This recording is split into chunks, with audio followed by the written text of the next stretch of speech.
Champions trophy தொடர் பாகிஸ்தான் மற்றும் துபாயில நடந்துட்டு இருக்கு. இந்திய பாதுகாப்பு காரணங்களுக்காக பாகிஸ்தான் செல்ல மறுத்துவிட்ட நிலையில இந்திய அணியுடைய ஆட்டங்கள் துபாயில நடந்துட்டு இருக்கு. இந்திய அணியை பொறுத்த வரைக்குமே வங்கதேசம் மற்றும் பாகிஸ்தான் அணிகளை பந்தாடி விட்டு அரையிறுதிக்குள்ள நுழைந்து விட்டது. இந்திய அணி வர 2ஆம் தேதி கடைசி லீக் ஆட்டத்துல நியூசிலாந்து அணியை துபாயில சர்வதேச மைதானத்துல சந்திக்கிறாங்க. இந்த போட்டியில வெற்றி பெறும் அணிகள் முதலிடம் பிடிக்கும் அப்படின்றதுனால இது முக்கியத்துவம் வாய்ந்த ஆட்டமாக பார்க்கப்படுது. இந்திய அணியுடைய பேட்டிங், பவுலிங் மற்றும் ஃபீல்டிங் அப்படின்னு அனைத்து துறைகளுமே ரொம்பவே வலுவாக இருக்கு. அதனால வெற்றி வாய்ப்புமே பிரகாசமாக இருக்கு. ஆனால் இந்திய அணியில பல்வேறு வீரர்கள் காயமடைந்துள்ளது கவலையை ஏற்படுத்தியிருக்கு. பாகிஸ்தானுக்கு எதிராக ஒரு சிறிய காய பிரச்சனையுடன் போராடிய கேப்டன் ரோஹித் சர்மா நியூசிலாந்துக்கு எதிரான போட்டியில விளையாடுவது சந்தேகம் அப்படின்ற தகவல் வெளியாக இருக்கு. முழுமையாக உடற்தகுதி பெறவில்லை அப்படின்னா ரோஹித் சர்மா அவர்களுக்கு ஓய்வு அளிக்கப்பட வாய்ப்பு இருக்கு. இதனால துணை கேப்டன் சுப்மன் கில் கேப்டனாக செயல்பட இருக்காரு. சோ அப்படி பாத்தீங்கன்னா ரோஹித் சர்மா மட்டுமல்ல, ஷமி அவர்களுக்குமே ஓய்வு கொடுக்க வாய்ப்பு இருக்கா. சோ அப்படி 2 பேருமே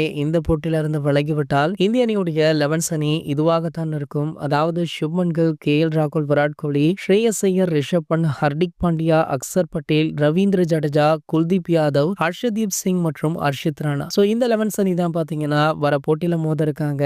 இந்த போட்டி கண்டிப்பாக சுவாரஸ்யமாக இருக்கும் அப்படின்றதுல எந்த ஒரு மாற்று கருத்துமே கிடையாது. இது போன்ற கிரிக்கெட் செய்திகளை பத்தி நீங்க உடனே தெரிஞ்சுக்க நம்மளுடைய தமிழ் நியூஸ் எக்ஸ்பிரஸ் சேனலை மறக்காம சப்ஸ்கிரைப் பண்ணிக்கோங்க.